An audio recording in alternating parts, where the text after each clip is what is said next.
And welcome to Reason and Company, Ed Vitagliano, Abraham Hamilton III.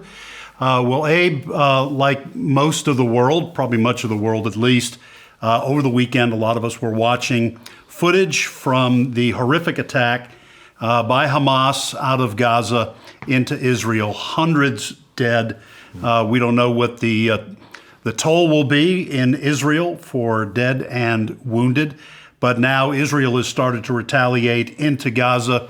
So as we were talking about in the lead up to doing this, there's going to be a lot of Palestinians who are going to die as a result of the radical ideology of Hamas.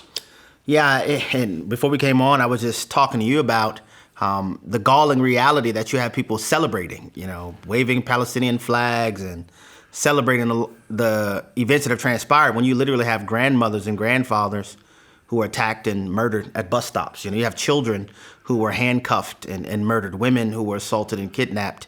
I don't see how anybody can celebrate that. And the reality is that with the announcement from Benjamin Netanyahu of a formal declaration of war by Israel, there'll be lots of Palestinians whose lives will be lost as well. I just don't see how anybody could celebrate in a moment like this. It's just very harrowing and galling, really, to witness it all transpire.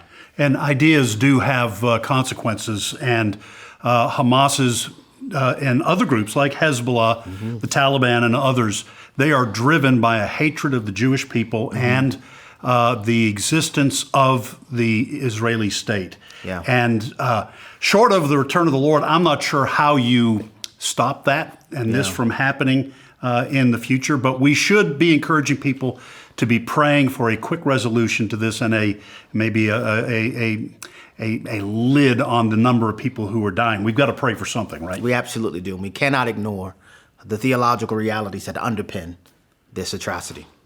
Well, folks, like everybody else, we're asking our supporters and those who are watching this edition of Reason and Company to pray for the peace of Jerusalem and to pray for the people who are suffering right now under the heels of this terrible ideology that is driving Hamas to murder innocent men and women and children. Anyway, we will keep a tab on this and continue to watch what's happening over there in that part of the world. Continue to pray. Thank you for joining us for this edition of Reason and Company.